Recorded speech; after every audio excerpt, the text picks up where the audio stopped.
아까 그 153, 그리고 베드로와 물고기, 그물, 이런 것에 대해서 이야기를 나눠봤죠. 그래서 연관된 그 제목으로서 물고기, 익스투스라고 하는 이것에 대해서 한번 나눠보려고 합니다.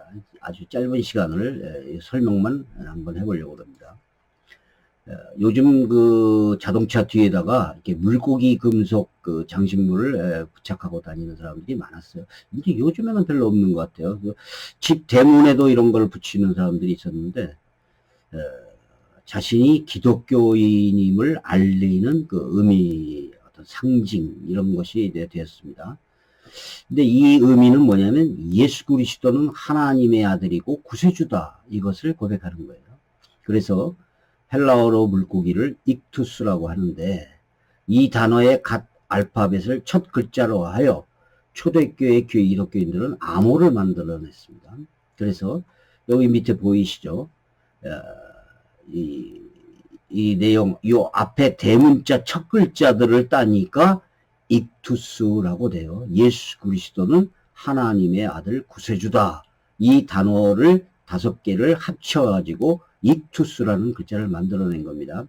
자, 실제로 그 초대교회 교인들은 이런 표시를 했어요. 그러니까 보통 사람들은 이 표시가 무슨인지 이것이 잘 몰랐죠. 그런데 기독교인이라고 하는 그 표시가 되었다고 그래요.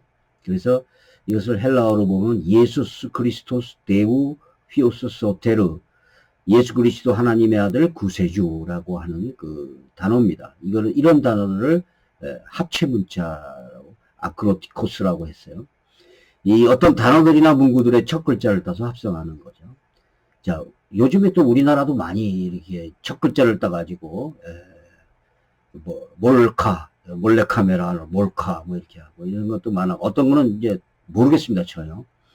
물고기를 그린 이 형상은 이제 그리스도를 가리키고 가장 널리 보급된 상징이고, 어떻게 보면 그리스도의 기독교 신앙의 요체고 표징이었죠. 그래서 기독교인들은 이 표시를 이렇게 함으로써 서로 신자임을 확인했다고 합니다. 또 더 초대 기독교인들의 그 가족 무덤에는 이 표시를 빠지지 않고 있었다고 그래요. 이 의미가 무엇이냐? 자, 이것을 한번 살펴보려고 합니다. 요나 나오죠. 고래, 큰 물고기에 들어가서 3일 동안 살아났던 요나에 대해서, 요나는 하나님께 받은 사명이 두려워서 도망을 가다가 고래의 뱃속에 들어갑니다. 선지자였죠. 요나는 초기 기독교인들에게 부활신앙의 표상이었었어요. 그들은 죽음이라는 것은 다만 부활을 대비한 그 잠자는 상태, 쉬는 상태라고 생각했던 것입니다. 바다의 큰 물고기 그 뱃속에서 3일 낮과 밤을 보내고 다시 하나님으로부터 구원을 받았던 요나의 모습은 바로 기독교인들에게 희망과 소망이 그 자체였습니다. 자, 마태복음 12장 40절에서도 요나가 밤낮 사흘을 큰 물고기 뱃속에 있었던 것 같이 인자도 밤낮 사흘을 땅속에 있으리라 라고 하는 그 구절이 나옵니다. 자, 구원자이신 하나님은 요나를 통해서 그리스도가 사흘 만에 부활할 것이라는 것을 미리 보여주신 것입니다. 성경은요, 물고기에 대한 비유가 아주 많습니다. 예수님은 제자들에게 사람을 낚는 어부가 되라 라고 말씀하신 적도 있어요.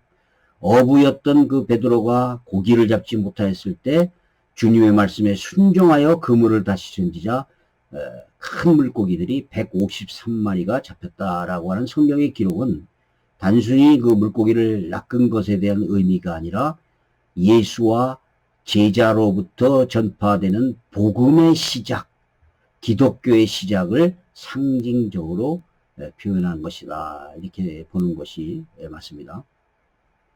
자, 그래서 요한복음 21장 6절에서도 가라사대 그물을 배 오른편에 던지라 그리하면 얻으리라 하신데 이에 던졌더니 물고기가 많아 그물을 들 수 없었더라.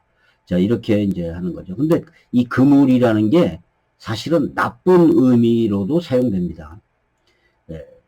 이 올무에 걸린다. 또 물고기들이 재난의 그물에 걸린다. 전도서 9장 11절에 사람은 자기의 시기를 알지 못하나니 물고기들이 재난의 그물에 걸리고 새들이 올무에 걸린 것 같이 인생들도 재앙의 날이 그들에게 호련히 임하면 거기에 걸리느니라. 이렇게 얘기하죠. 또 시편 9장 15절 이방 나라들은 자기가 판 구덩이에 빠짐이요 자기가 숨긴 그물에 자기 발이 걸렸다. 이런 그 구절도 많아요. 그래서 이 그물이라는 나쁠 의미로도 사용되는 경우가 있습니다. 또 성경은 천국 자체를 그물로 비유합니다. 그래서 마태복음 13장에 보면 천국은 마치 바다에 치고 각종 물고기를 모는 그물과 같으니 그물에 가득함에 물가를 꺼내고 앉아서 좋은 것은 그릇에 담고 못된 것은 내어 버리느니라 라고 하는 이런 그 의미를 나타내는 구절도 있어요. 그 그물을 깊다라는 단어가 있는데 이 그물을 깊다라는 단어가 아주 깊은 의미를 갖습니다.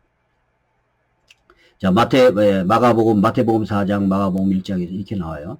맨 처음에 예수님이 이 제자들을 완전히 임명하기 전입니다. 조금 더 가시다가 세베도의 아들 야고보와 그 형제 요한을 보시니 저희도 배에 있어서 그물을 깁는데 이 단어가 그물을 깁다라는 단어가 있어요. 이게 카탈티조라는 단어가 사용됐습니다. 어부의 사명은 바다에 나가서 그물을 던져서 고기를 잡는 거죠. 그리고 육지에 돌아오게 되면 이제 고기를 팔거나 고기를 먹거나 잡거나 이게 하고 난 다음에 그물을 깁는 거예요. 왜 그러냐면 그물에 고기가 빠져나간다는 거예요. 그래서 평상시에 그물을 기어가지고 물고기의 그물에 뚫린 구멍을 방지하는 그 역할을 합니다. 이 단어가 헬라어로 카탈티조라고 하는 단어가 나와요. 그런데 이 단어가 신약성경에서 교회를 온전하게 한다 혹은 성도를 온전하게 한다는 말과 같은 의미로 자주 사용됩니다. 자, 고린도전서 1장 10절 교회 내 분쟁을 없애다. 고후 13장 11절 서로 온유하고 마음을 같이하여 평화하다. 데살로니가전서 3장 10절 믿음의 부족함을 온전케 하다. 온유한 심령으로 그릇된 것을 바로잡다. 이런 그 한몸 예비구서 예비하셨다.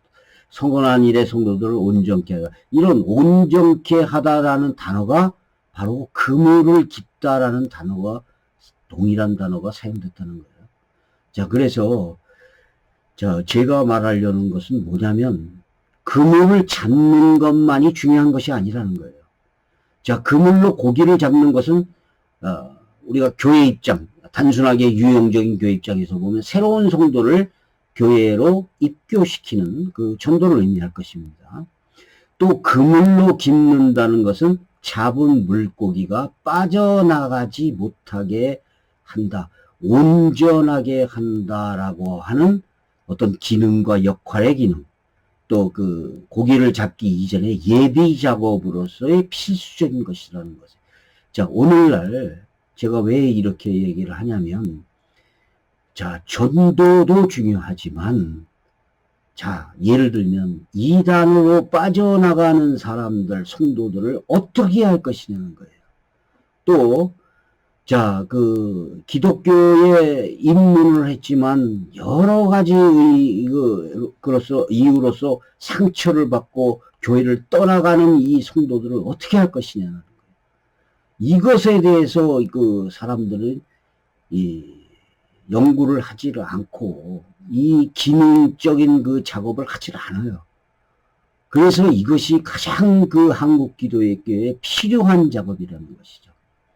그래서 자, 익스투스라고 하는 그러한 의미를 또 살펴보면서, 자, 그래서 고기를 잡는 것도 중요하지만 이 그물을 온전케 한다는 이것도 상당히 중요한 것이라고 보는 겁니다.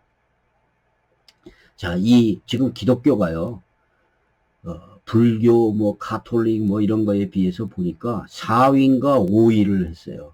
목회자들이 타락하고 범죄하고 싸우고 어떤 자기네들만의 옳다고 하는 이 폐쇄주의 이런 것들 때문에 이 기독교가 상당히, 그 다음에 신학적인 부재 이런 거, 또 이단들이 성행을 하고 이래서 우리는 고기를 잡는 것도 중요하지만 성도들을 온전케 하는 작업도 또 중요하다. 이것을 제가 한번 오늘 생각해 보려고 하는 그런 것입니다.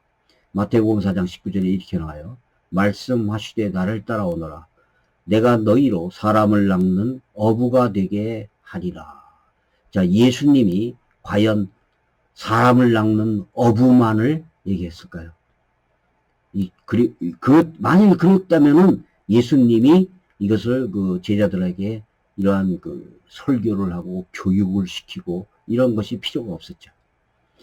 그래서 우리는 이러한 역할을 한번 중요하게 생각해야 된다는 것입니다. 여기까지 하겠습니다. 감사합니다.